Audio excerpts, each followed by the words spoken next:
బ్రహ్మాస్మి అహం పరాత్పరః బ్రహ్మానందం పరమసుఖదం కేవలం జ్ఞానమూర్తిం ద్వంద్వాతీతం గగనసదృశం పరమస్యాదిలక్ష్యం ఏకం నిత్యం విమలమచలం సర్వదీ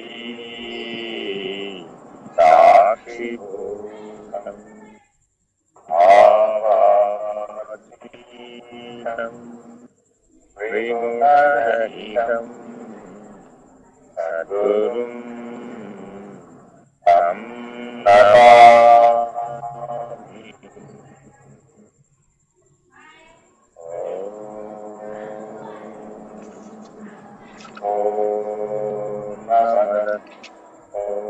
పూర్ణమిదం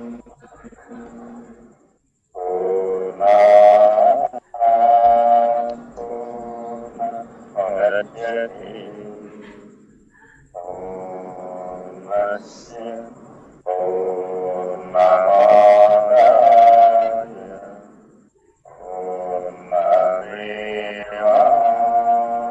పూర్ణమేవావశిష్యతే.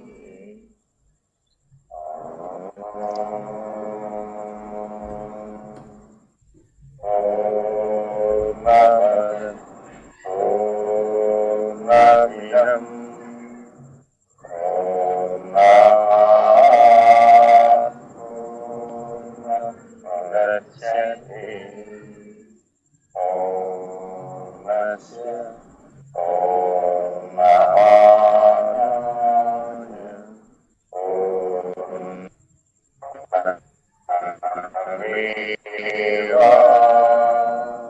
పూర్ణమేవావశిష్యతే.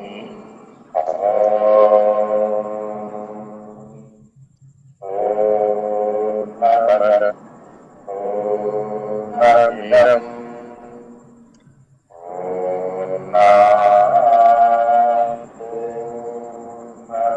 పూర్ణముదచ్యతే పూర్ణస్య పూర్ణమాదాయ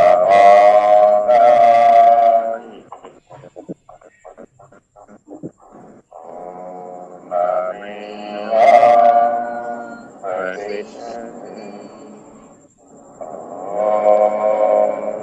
తత్సత్.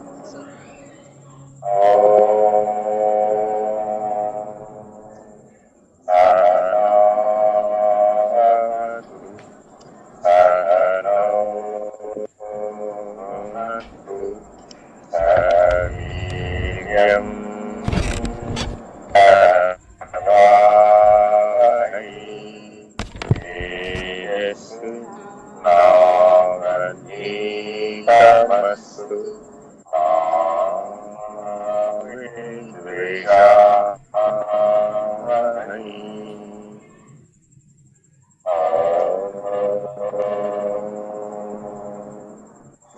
శాంతి శాంతి శాంతి. హరి ఓం. శ్రీ గురుభ్యో నమః. హరి ఓం.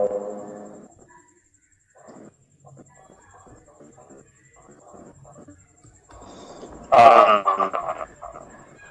ప్రశ్న అతిథిని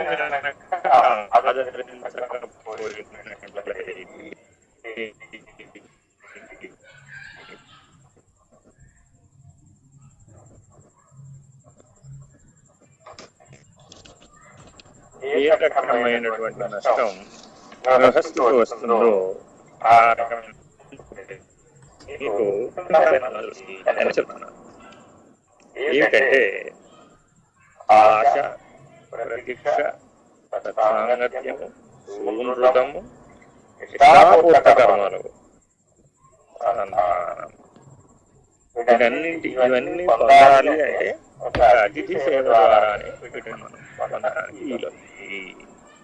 కాబట్టి వీటిలో లోపం కలిగినప్పుడు ఆయా ఫలితముల యొక్క లోపం కూడా మనం ప్రపంచంలో వాళ్ళకి చెప్పబడేటువంటి ప్రాయశ్చిత్తం కానీ ఇతర ఉపశమన కర్మలు కానీ వీటితో ముడిపడి ఉంటాయి అన్నమాట. అతిథి అభ్యాగతి సేవ, దానం, సత్కర్మలు వీటితో ముడిపడి ఉంటాయి అన్నమాట. కాబట్టి ఎవరైనా సరే అతిథి గృహస్థు కోసం వేచి ఉన్నట్లయితే ఎన్ని రోజులు వేచి ఉంటే అన్ని రోజులు ఆ గృహస్థు యజమాని ఖాతాలో ఆ దుష్కర్మ యొక్క ఫలితాన్ని అనుభవించవలసినటువంటి అగత్యం. కాబట్టి మానవులందరూ తెలుసుకోవాల్సిన అంశం ఏంటంటే అతిథి సేవనం చాలా ముఖ్యమైనటువంటి యజ్ఞం. యజ్ఞ భావన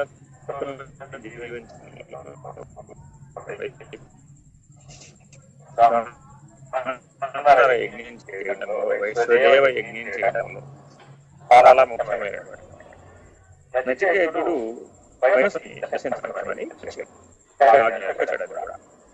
అనుమతిలోని బలం చేత, సమర్థత చేత అశరీర పద్ధతిగా ఆయన అక్కడికి చేరాడు. చేరిన తర్వాత వారి వైవస్వతుడైనటువంటి హిమాలయంలో ఉన్నటువంటి మృత్యుదేవతకు నచికేతునికి మధ్య జరిగేటటువంటి సంవాదం 4వ పేజీలో ఉన్నాము. గారు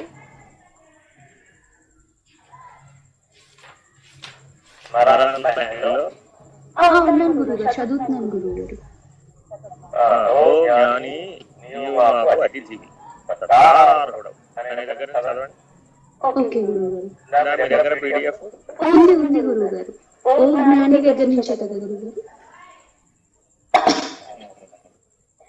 ఓ జ్ఞాని నీవు మాకు అతిథివి సత్కారాలుడవు. 4వ పేజీ. నేను నీకు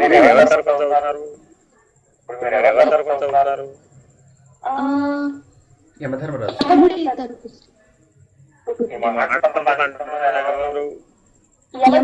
కదా గురుగారు? కాదా?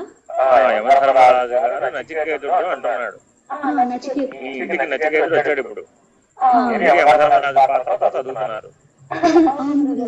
కాబట్టి ఒక జ్ఞానితో మాట్లాడేటప్పుడు మీరు ఎట్లా మాట్లాడాలని భావన మీలో స్పష్టంగా ఉండాలి. అట్లా భావన చేస్తే హృదయంలో భావం ఎక్కుతుంది.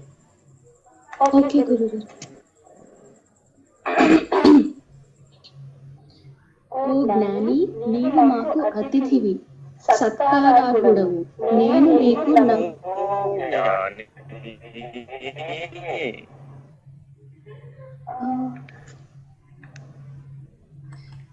ఎవరైనా సంబోధించేటప్పుడు స్పష్టంగా సంబోధిస్తావా లేదా? తేలిగ్గా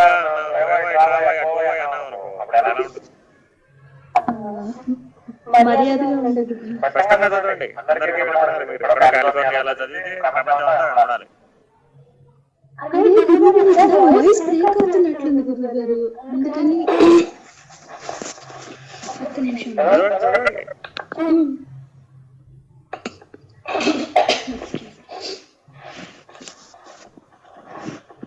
ఓ జ్ఞాని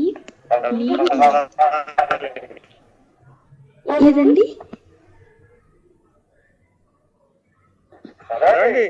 ఓకే. ఓ జ్ఞాని నీవు మాకు అతిథివి సత్కారార్హుడవు. నేను నీకు నమస్కరించుచున్నాను. నాకు శుభము కలుగుగాక. నేను ఇంటి వద్ద లేని కారణమున నీవు 3 దినములు ఉపవసింపవలసి వచ్చినది. నా అపరాధమును క్షమింపుము. నా నమస్కారమును స్వీకరించుట చేతనే నిరాటంకముగా నాకు క్షేమము కలుగునని దోష నివారణార్థము దినమునకొకటి చొప్పున 3 వరములను నీకిచ్చెదను. నీకిష్టమైన వానిని కోరుకొను అనెను.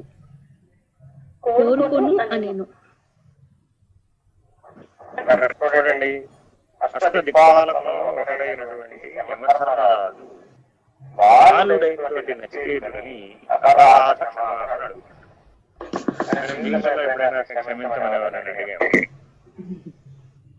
అడగాలంటే మన కిరీటం పోయినట్టు, మన సింహాసనం పోయినట్టు, మన రాజ్యం అంతా వచ్చి వెళ్ళిపోయినట్టు బాధపడిపోతూ ఉంటాం కదా.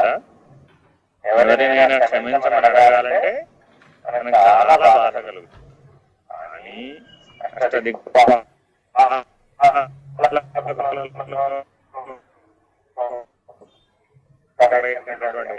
రాజు తన కొరకు అతిథి వేచి ఉన్నాడు అనేటటువంటి ప్రత్యక్ష అపరాధం కాకపోయినా కూడా తనకై నిరీక్షించి ఉన్నాడు అనేటటువంటి కారణాన్ని తన మీద వేసుకొని అపరాధ క్షమాపణ అడుగుతున్నాడు.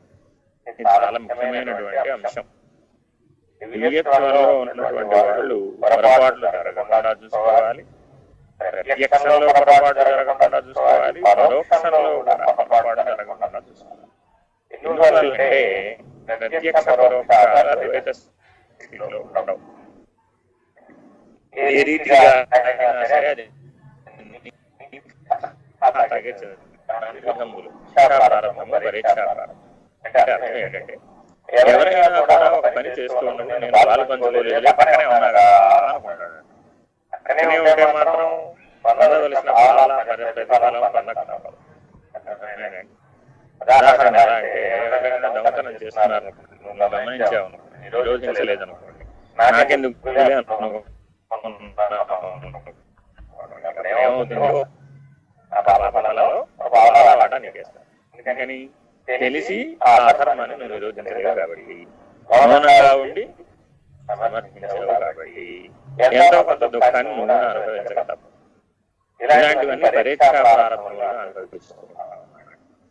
కాబట్టి ఎప్పుడైనా సరే నీవు నీ వల్ల జరిగినటువంటి ప్రత్యక్ష కారణం చేత గాని పరోక్ష కారణం చేత గాని అపరాధం జరిగినట్లయితే సంతక వీడను అని వేడుకోవడం నేర్చుకోవాలి. చాలా మందికి క్షమాపణ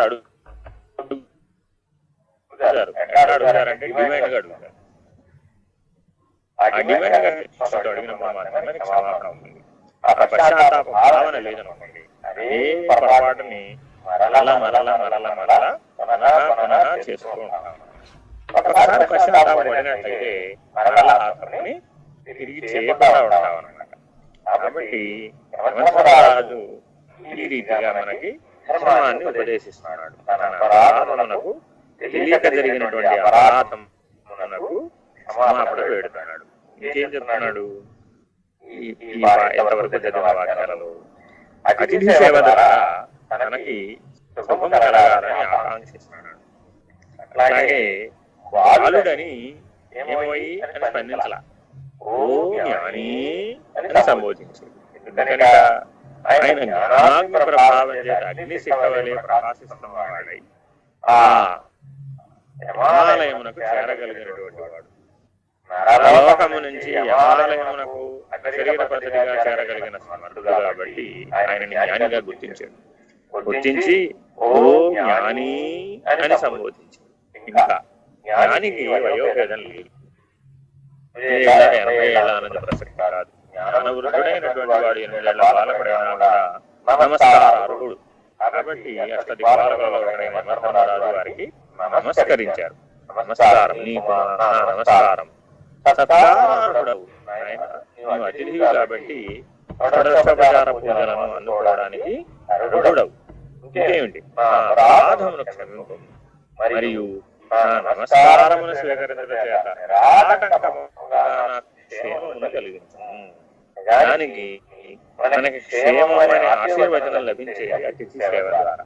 ఎవరి ఇల్లు అయితే ప్రతి దినము అతిథి సేవ ద్వారా పావనమవుతూ ఉంటుందో వారి ఇంట ఎప్పుడు కూడా అన్నపానాలకు లోటు ఉండదు అనేటటువంటి ఆశీర్వచనం పరమాత్మ అనుగ్రహిస్తున్నాడు అనమాట. ఈశ్వర అనుగ్రహం ఎలా ఉంటుంది అంటే వారింట అన్నపానాదులకు ఎప్పుడు లోటు, వారింట ఆకలి అనేటటువంటి కష్ట దరిద్రములలో ఒకటి ఆకలి చేత బాధించబడటం, కష్ట కష్టాలలో ఒకటి. ఆకలి చేత బాధించబడేటటువంటి పరిస్థితి రాదనమాట. కాబట్టి ఆయన ఏమంటున్నాడు, ఆయన నాకు క్షేమమును కలిగించును. ఇంకేం చేశాడు, 3 దినముల నా కొరకు నువ్వు వేచి ఉన్నావు కాబట్టి తత్పరిహారార్థమై నీకు 3 వరములు ఇస్తాను అన్న. 3 వరములు ఇవ్వడం అర్థం ఏమిటి? 3 కోరికలు కోరుకో, 3 కోరికలు కోరితే ఆ 3 కోరికలు తీరుస్తాను అని అంటున్నాడు. ఆయన ఆశీర్వకమైనటువంటి ఆశీర్వచనాలని నేను అర్థిస్తున్నాడు. అర్థిస్తూ దేవుడు ఏం చెప్తున్నాడు, పైగా తత్పరిహారార్థమై 3 వరములు ఇస్తాను, నీకు ఇష్టమైన వారిని కోరుకోను అనేటువంటి అవకాశాన్ని ఇచ్చాడు. వరములను ఇవ్వగలిగేటటువంటి దివ్యత్వాన్ని ఆయన కలిగి ఉన్నాడు. అయినప్పటికీ ఏమాత్రము అహంకారం పడసూపనివ్వకుండా అభ్యర్థనగా చెప్పాడు. ఏమాత్రం కొంచెం డబ్బులున్నా, ఏమాత్రం కొంచెం విద్య ఉన్నా, ఏమాత్రం కొంచెం సౌందర్యం ఉన్నా, ఏమాత్రం కొంచెం శక్తి ఉన్నా, శారీరక బలం ఉన్నా, ఏమాత్రం కొంచెం విద్యాబలం, అనేక రకాల అష్టమదములకి అవకాశం ఇస్తున్నాం అన్నమాట. అవి ఉండటం చేత మనలో అహంకారం కలుగు. ఆ అహంకారాన్ని ప్రతి మాటలోనూ మానవుడు వ్యక్తీకరిస్తున్నాడు. అష్టదిక్పాలలో అక్కడే ఉన్నప్పటికీ ఈ సృష్టి మొత్తం మీద ఏ వరాన్నైనా అనుగ్రహించగలిగే సమర్థుడై ఉన్నప్పటికీ కూడా ఆయన వరం ఇస్తానని చెప్పే విధానం కూడా అభ్యర్థనగా ఉన్నదే కానీ అది అహంకారపూర్వకమైనటువంటి వచనంగా లేదా. కాబట్టి మనం ఎప్పుడైనా ఇందులోంచి గ్రహించవలసిన సారం ఏమిటి అంటే, నిరంతరాయంగా నీవు అహాన్ని నిర్మూలించాలి. ఆ అహాన్ని నిర్మూలించే విధానం యమధర్మరాజు యొక్క మాటల ద్వారా తెలుసుకోవాలి. ఆయన సమవర్తి, జీవుల ఎడల సమవర్తి వ్యవహరించేటటువంటి వాడు. అంత బల సంపన్నుడై ఉండి కూడా అందరికీ కూడా మృత్యుదేవత అనేటటువంటి రూపంలో భయాన్ని భీతిని కొలిపించేవాడై ఉన్నప్పటికీ, మరణ భయాన్ని కల్పించగలిగే సమర్థుడై ఉన్నప్పటికీ ఆయన 8 సంవత్సరాల బాలుడైన నచికేతుడిని అభ్యర్థిస్తున్నాడు. ఆయన నువ్వు 3 వరములు కోరుకొని నన్ను ఈ పాప ఫలంలో నుంచి విముక్తిని చెయ్యి, ఈ అపరాధంలో నుంచి విముక్తి, నా పరోక్షంలో జరిగిన అపరాధంలో నుంచి నన్ను బయటపడవేయి అనేటటువంటి అభ్యర్థన చేస్తున్నాడు. కాబట్టి మన వద్ద ఏ అష్టలక్ష్ములలో ఏ లక్ష్మి యొక్క ప్రభావం మన మీద ఉన్నా ఆ అష్టలక్ష్ముల యొక్క ప్రభావం చేత అహం బలపడుతుంది. ఈ సత్యాన్ని గ్రహించాలి. అలా గ్రహించి మీరు ఆ అహాన్ని స్నానం లేకుండా చేసుకోవాలన్నమాట. ఇన్ని ధర్మ విషయాలని ఒకే చోట సంగ్రహంగా చెబుతుంది. మానవ జీవనం దివ్యత్వానికి అనుగుణంగా ఎలా తీర్చిదిద్దుకోవాలో అనేటటువంటి మార్గాన్ని సూక్ష్మంగా సూచిస్తుంది. కాబట్టి ఈ ఉపనిషత్తు చాలా విలువైనటువంటిది అన్నమాట. ఈ దృష్టితో మనం ఈ ఉపనిషత్తుని అధ్యయనం చేస్తూ ప్రతి మాటని, ప్రతి వాక్యాన్ని, దాని అంతర్భావ గర్భితమైనటువంటి దివ్యత్వాన్ని మనం అందిపుచ్చుకునే ప్రయత్నం చేయాలి. చదవండి చక్కగా.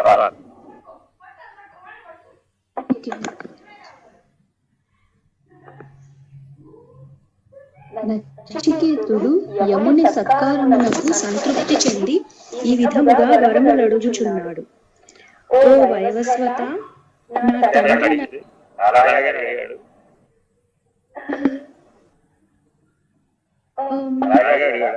అభ్యర్థించాలి కదా గురువు.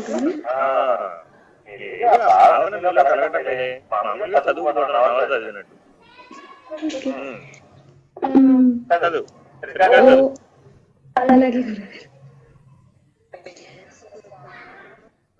ఓ వైవస్వత, ఓ వైవస్వత, నా తండ్రి నన్ను మీ ఇంటికి పంపిన తరువాత నన్ను గురించి చింతించుచుండును.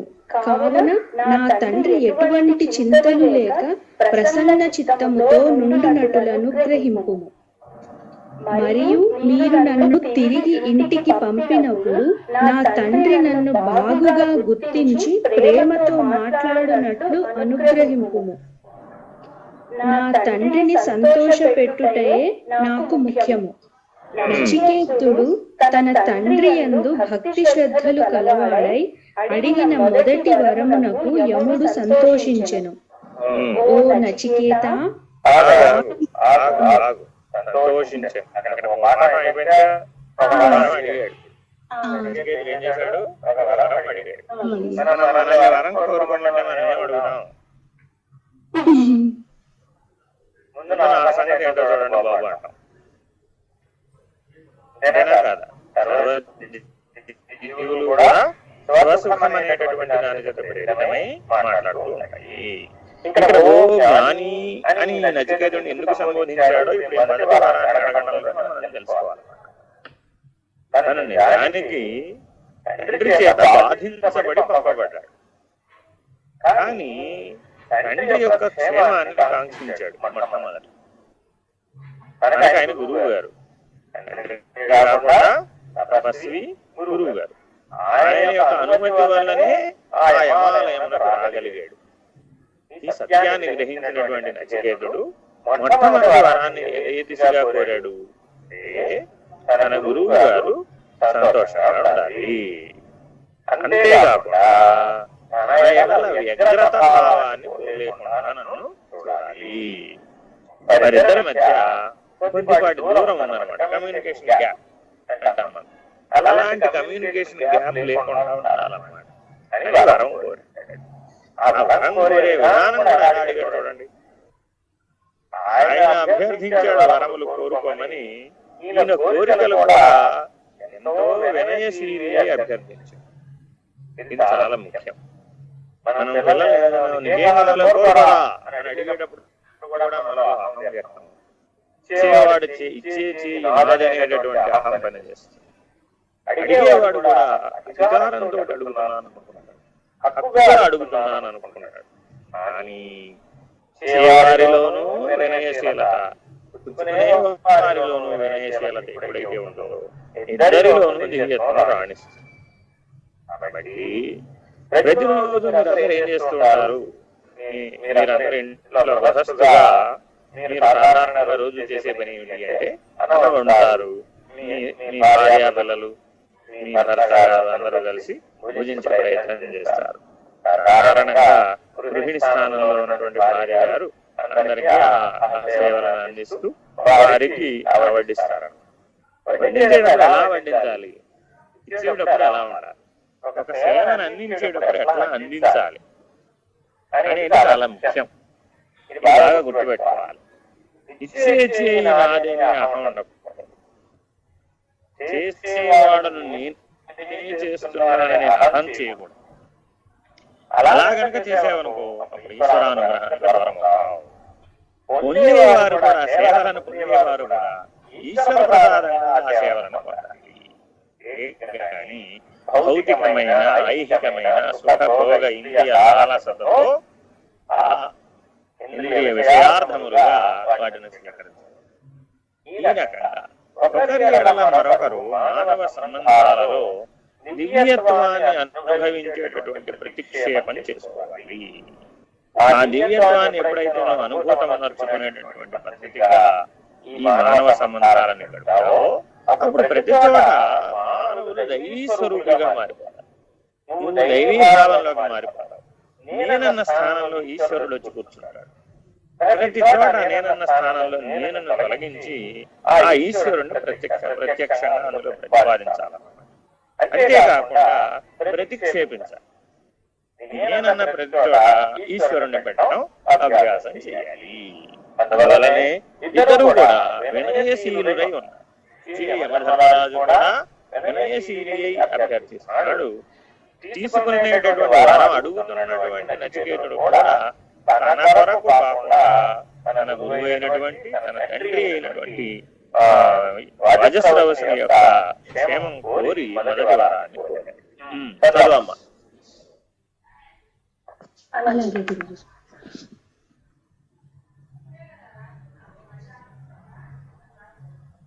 ఓ నచికేతా, ఓ నచికేత, ఆరుని పుత్రుడగు ఉద్దాలకుడను పేరుగల నీ తండ్రి పూర్వము నీ అందెట్టి ప్రేమతో నుండెను, ఇక ముందున అట్టి ప్రేమతోనే నిన్ను చూచును. నా అనుగ్రహము వలన అతడు శాంత చిత్తుడై రాత్రులందు సుఖముగా నిద్రించును. నీవు తిరిగి ఇంటికి వెళ్ళినప్పుడు నిన్ను గుర్తించును, కోపము లేక ప్రేమపూర్వకముగా నిన్ను ఆదరించును. అక్కడ 4 రహస్యాలను చెప్తున్నాను ఆయన. వరం ఇవ్వటమే కాకుండా చూడండి ఎంత గొప్పగా చెప్పారు. మానవులందరికీ నిద్ర పడిన వాళ్ళు ఉన్నారా లేరా? ఆ నిద్రాదేవత ఈ మృత్యుదేవత అధీనంలో ఉంటుంది. ఆ నిద్రాదేవత ఈ మృత్యుదేవత అధీనంలో ఉంటుంది. నిద్ర పడిన వాళ్ళు కొంతమంది ఉన్నారు. ఊరికే లేచి కూర్చుంటుంటారు, ఊరికే కలత నిద్ర పొందుతూ ఉంటారు. కారణం ఏమిటి అంటే మరణ భయ సమానమైనటువంటి కళలు వస్తూ ఉంటాయి.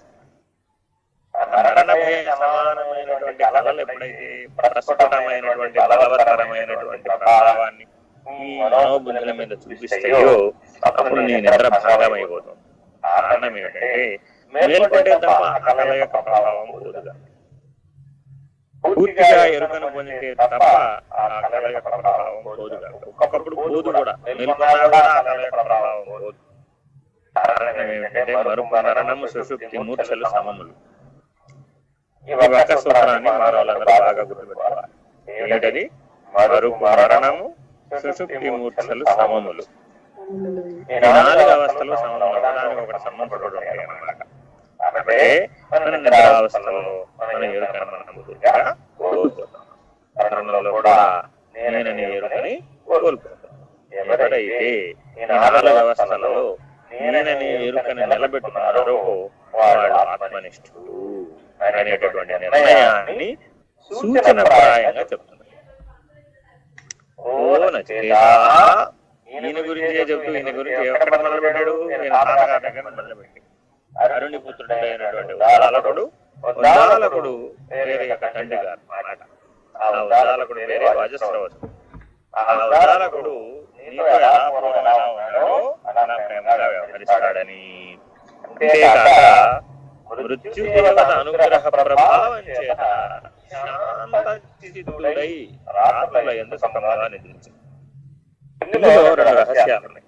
ఎందుకంటే చాలా మంది మానసికమైన అజ్ఞాన భూయిష్టమైనటువంటి నిద్ర పోయి నిద్రపట్టినట్టు ఒళ్ళు మరిచిపోయి కొడలు మరిచిపోయి నిద్రించాను అని ఆనందిస్తూ ఉంటారు. ఒక రకమైన ఆనందం. ఇది మానసిక ఘనిష్టమైనటువంటి నిద్ర. కానీ ఇది శాంత చిత్తమైన నిద్ర కాదనమాట. ఎవరైతే తన ప్రజ్ఞను తాను గుర్తిస్తూ, తన ఎరుకను తాను గుర్తిస్తూ, స్వస్థితిని గుర్తిస్తూ, స్వీయ నేనుని గుర్తిస్తూ, సెల్ఫ్ రియలైజ్డ్ స్టేటస్ లో ఎవరైతే నిద్రావస్థని ఆచరిస్తారో వాళ్ళు శాంత చిత్తులై నిద్రించడం అర్థం. చూడండి, ఇప్పుడు తనకి ఉత్తమ గతే కాకుండా ఈ వరం ద్వారా ఏం చేసిందంటే తన గురువు గారికి తన తండ్రి అయినటువంటి ఉద్దాలకుడు వజస్రవసుడు కూడా ఆత్మానుభూతి అనే వరాన్ని పొందే. ఎప్పుడైతే ఆ శాంత చిత్తంతో నిద్రించాడో అతనిలో ప్రజ్ఞ మెరుగు.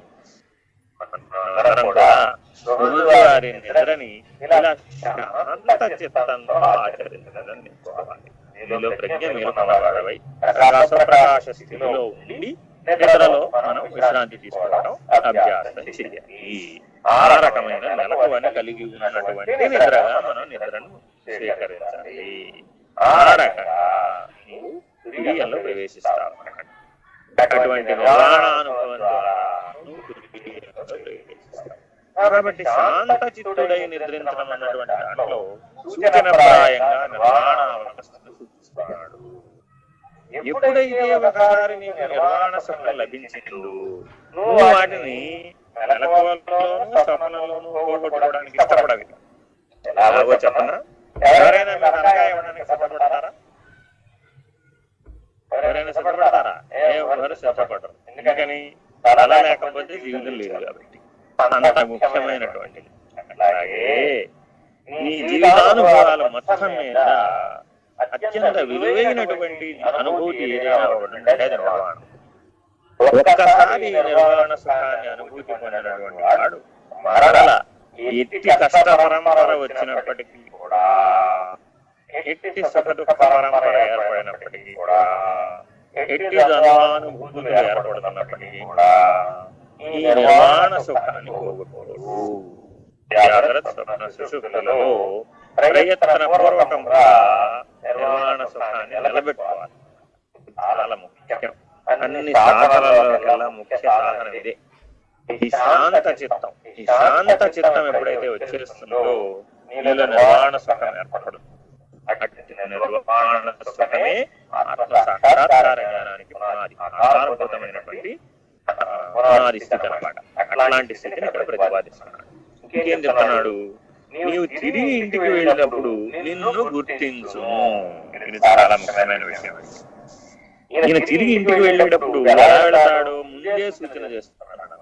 ఆత్మ విద్యను గ్రహించినటువంటి మహానుభావుడైనటువంటి నచికేతుడు ఆత్మనిష్టలో ఉండి వెళ్ళటం ద్వారా ఈ బాలకుణ్ణి జ్ఞానిగా, ఆత్మనిష్ఠుడు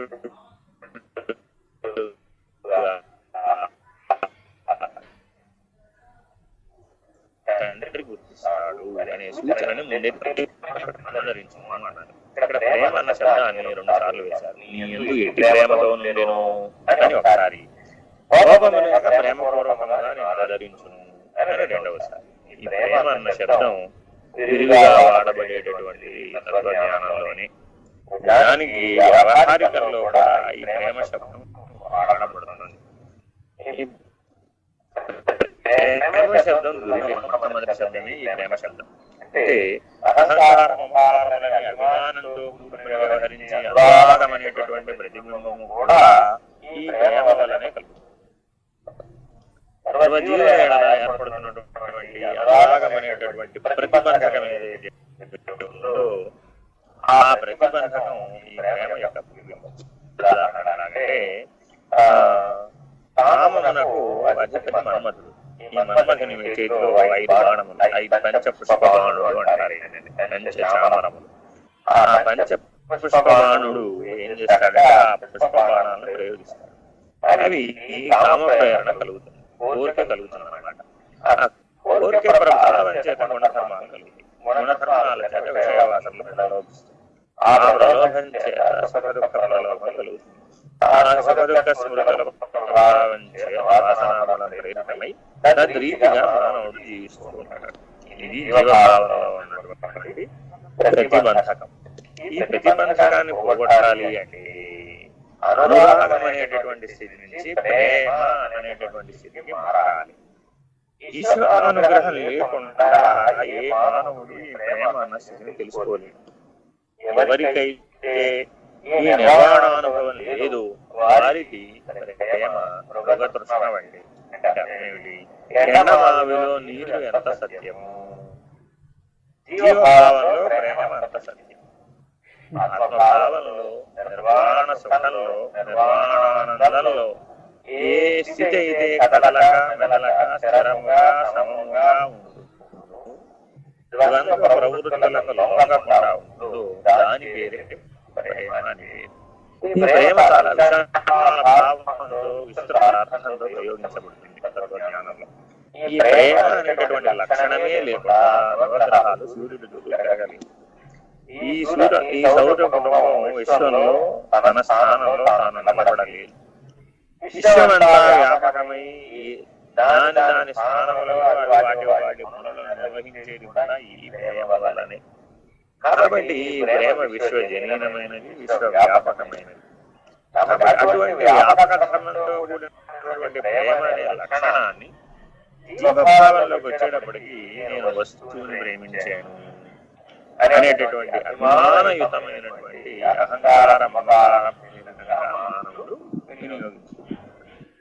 ప్రభావం చేత అది ప్రతిబంధకమై అనురాగమై మమకారములు బలవత్తరంగా ప్రేరేపిస్తుంది.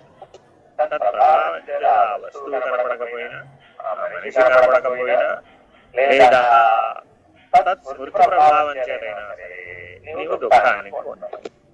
ఈ రకంగా ప్రతిబంధకమై కూర్చుంది అనురాగం.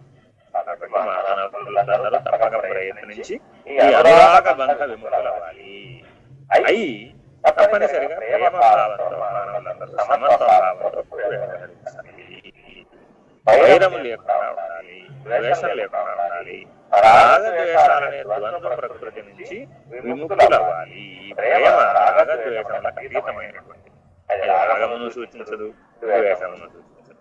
కాబట్టి ఇటువంటి ఉత్తమ ధర్మాలని ఇక్కడ ప్రతిపాదిస్తూ నీవు తిరిగి వెళ్ళేటప్పటికీ నిన్ను ఆత్మస్వరూపుడుగా గుర్తిస్తాడు అనేటటువంటి ఆశీర్వచన వాక్యాన్ని ప్రతిపాదిస్తూ మొదటి వరాన్ని అనుగ్రహించాడు నచికేతనకు. ఇప్పుడు రెండవ వరం చదువమ్మ. అలాగే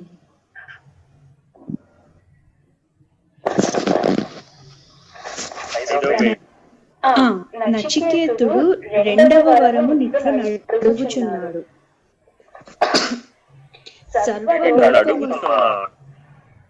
వరము ఇట్లడుగుచున్నాడు.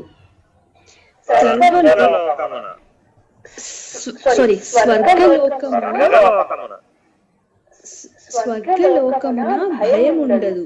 మృత్యువు, ముసలితనము, ఆకలి దప్పికలు మొదలగు ద్వంద్వములుండవు. అందుచేత స్వర్గములో నుండి వారు సుఖమును అనుభవింతురని వినుచున్నాను. ఓ యమధర్మరాజా, ఏ బాధలు లేక ఓ యమధర్మరాజా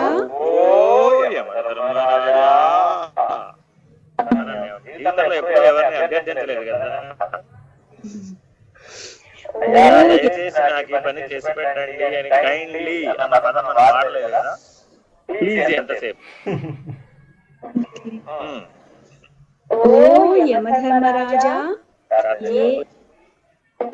ఏ బాధలు లేక సుఖముగా నుండు స్వర్గ ప్రాప్తికి సాధనమైన అగ్ని విద్యను నీవు బాగుగా ఎరుగుదువు. శ్రద్ధావంతుడనైన నాకాయ్ అగ్ని విద్య ఉపదేశింపుము. ఏ అగ్ని చయనము నాచరించిన యజమానులు జరామరణములు లేక సుఖమును అనుభవింతురో దేవత్వమును పొందుదురు. అట్టి అగ్ని చయన విద్యను రెండవ వరముగా కోరుచున్నాను.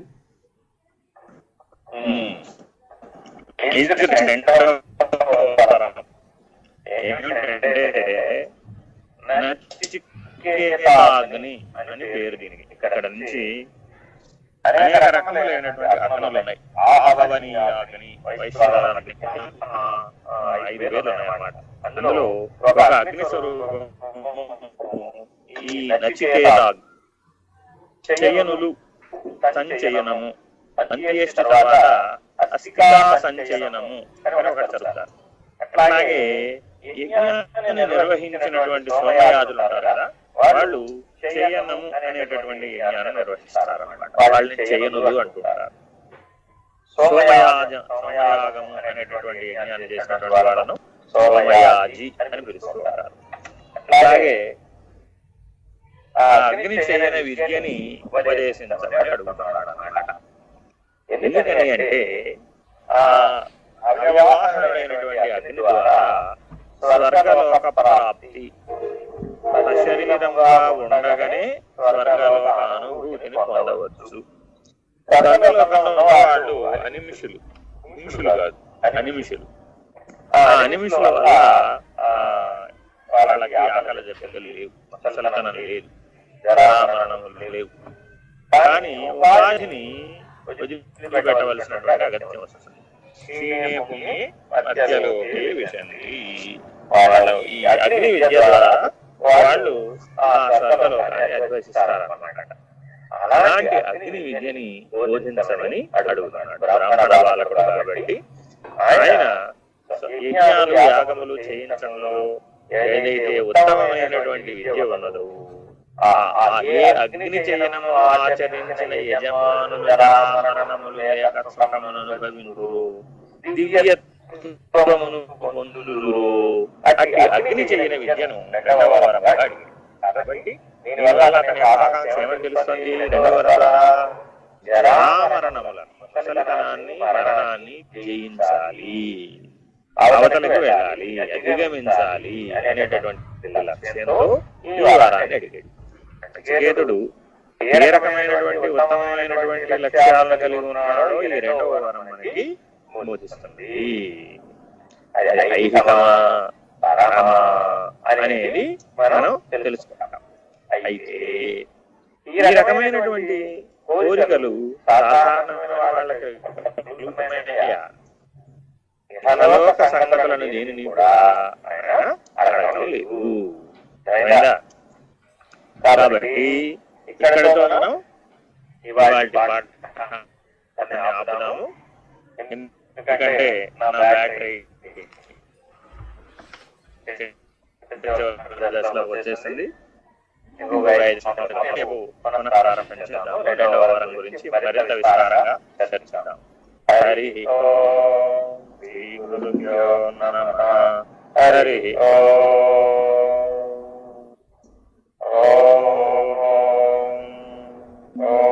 నమః పూర్ణమిదం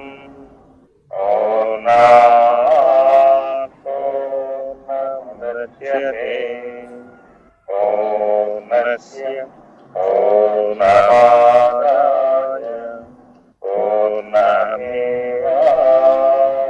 పూర్ణమేవావశిష్యతే.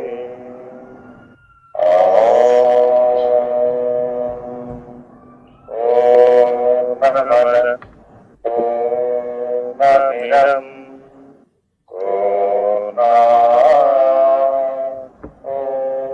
పూర్ణముదచ్యతే పూర్ణస్య పూర్ణమాదాయ పూర్ణమేవావశిష్యతే.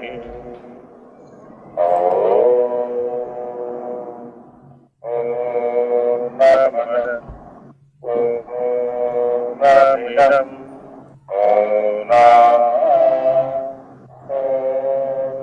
పూర్ణముదచ్యతే పూర్ణస్య పూర్ణమాదాయ